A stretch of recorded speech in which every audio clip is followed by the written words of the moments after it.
देवउठनी एकादशी है। संपूर्ण भारत की भूमि पर, संपूर्ण विश्व में आज भगवान कृष्ण, शालिग्राम जी भगवान और तुलसा मैया का मंगल विवाह हो रहा है। संपूर्ण विश्व में, पूरी भारत की भूमि पर पूरे सनातनी भाई बहन आज शालिग्राम जी के साथ में, लड्डू गोपाल जी के साथ में, भगवान नारायण के साथ में तुलसी जी का मंगल विवाह करेंगे। हम भी चाहते हैं कि आप भी मंगल विवाह करें, पर निवेदन है आप भी भीष्म पितामह जैसे आज भगवान से कह देना, भोलेनाथ मैं भी अपनी बुद्धि रूपी बेटी को तुझे समर्पित कर रहा हूँ।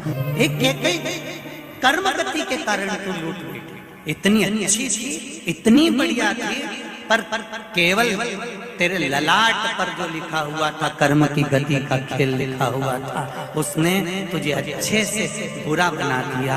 मेरा निवेदन भीकन गांव की इस पावन धरा से, घर घर में चल रही सुमहापुराण से, आस्था चैनल फेसबुक पे सुन रहे सारी बहू बेटियां और माताओं से कि ना सास बुरी होती है ना बहू बुरी होती है। सास नहीं चाहती कि मैं कोई अपशब्द बोलूं, वही बहू भी नहीं चाहती कि कोई अपशब्द बोलूं, पर ललाट पर जब कर्म गति उल्टी पड़ती है तो अपने आप जिह्वा से अपशब्द निकल ही देती है। यह कर्म गति का।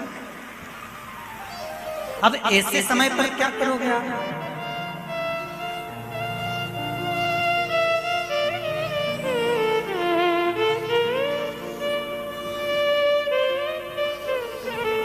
ऐसे समय पर क्या किया जाए?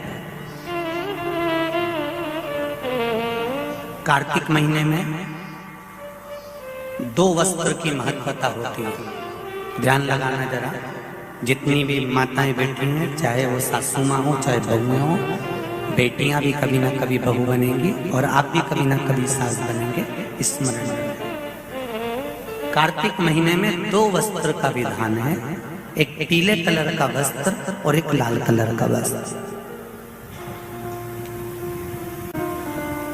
एक पीला वस्त्र है, एक लाल वस्त्र।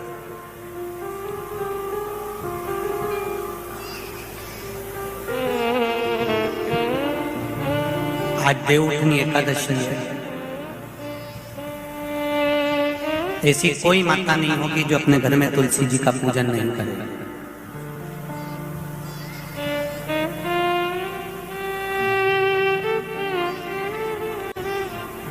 घर की माँ यदि आज देवउठनी एकादशी के दिन लाल वस्त्र, बैकुंठ, वैसे तो पचवीगन का महत्व बताया गया है स्कंद पुराण में, जो 5 दिन पीछे के होते हैं। आंवला नवमी से जो क्रम पचवीगन का चालू होता है, पूर्णिमा तक, बैकुंठ चतुर्दशी के क्रम तक, उसका जो महत्व, इन 5 दिनों की महत्वता वैसे स्कंद पुराण में कही गई है, पर आप समझें उसको। लाल वस्त्र अगर कार्तिक महीने में तुलसा महारानी पर ओढ़ाया जाता है और वही वस्त्र बाद में रख लिया जाता है संभाल कर, तो उस घर में किसी कर्म गति के कारण भी अगर अपशब्द निकल रहे होते हैं तो वो अपशब्द वो वस्त्र रोक लेता है, वो वस्त्र रोकता है। कौन सा वस्त्र? लाल वस्त्र।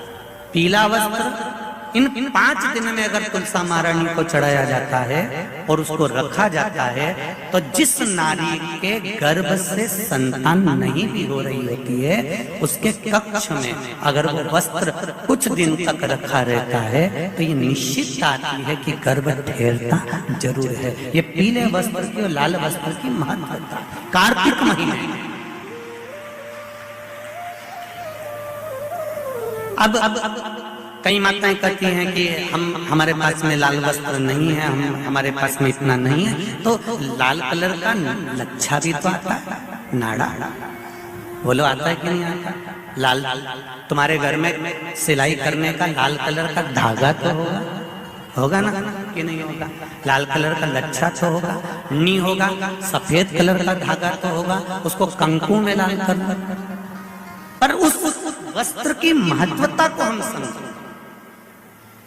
जैसे बांस की पिटारी में, ये तो तुम लोगों की परिभाषा है। आजकल की माताएं तो सुहाग का सामान प्लास्टिक की टोकरी में रख कर देती है, पर हमारे यहाँ नहीं लिखा कि प्लास्टिक की डलिया में सुहाग की सामग्री दो। हमारे यहाँ कहा कि जो वंश बढ़ावे, जो वंशकार होते हैं ना, बांस बनाने वाले होते हैं, वंशकार होते हैं, इनको तो तुम्हें रोज धन्यवाद देना चाहिए। जो बांस का टोकरी बनाते हैं, सुपड़ा बनाते हैं, बांस का सामान बनाते हैं। आज भी विवाह में हमारे यहाँ मंडप भी बांस का होता है, सुपड़ा भी बांस का, डलिया भी बांस की। सबसे पहले खलमट्टी अगर आती है, शादी के ब्याह में सबसे पहले मिट्टी आती है, तो बांस की टोकरी में आती है। एक नियम है। क्यों?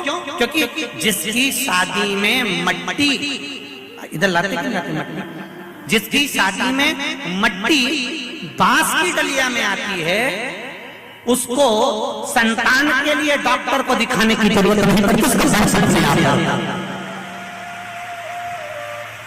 जिसकी शादी की शुरुआत प्लास्टिक की डलिया से होती है, फिर उसको टेस्ट भी करवाना ही पड़ता है।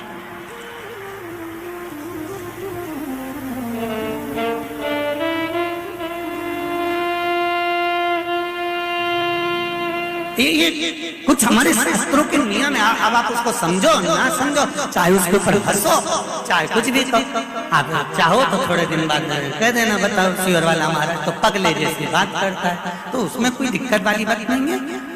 पगले का अवार्ड हमको ही मिलने वाला है, उसमें कोई दिक्कत वाली बात नहीं। पर उसको समझो कि हमारे सनातन धर्म में ये वंशकार, बांस का सामान बनाने वाले, बांस की डलिया बनाने वाले, बांस का सुपड़ा बनाने वाले, सबसे पहले ये वंशकार हुए, फिर खवास नाई ये हुए, फिर चर्मकार हुए, जूता चप्पल बनाने वाले, फिर अन्य जितने जितने हमारे यहाँ, इनको लोग कहते हैं कि इनको हमारे यहाँ से हटा दिया, ऊंची जाति वालों ने इनको पीछे हटा दिया। कोई इनको पीछे हटाने वाला नहीं है। केवल तुम्हारी बुद्धि से लोग तुमको भ्रष्ट कर रहे हैं कि हमको नीचा दिखा रहे हैं, हमको ऊंचा दिखा रहे हैं। किसी जात में, किसी समाज में ये नहीं कहा गया कि इनको नीचा दिखाना। प्रत्येक समाज में, चाहे ब्राह्मण के घर की शादी हो, चाहे क्षत्रिय के घर की शादी हो, चाहे वैश्य के घर की शादी हो, सबसे पहले वंशकार की डलिया आती है, वंशकार आता है। सबसे पहले हमारे यहाँ अगर पादुका बनाई जाती है तो सबसे पहले चर्मकार आता है, सबसे पहले हमारे यहाँ खवास आता है।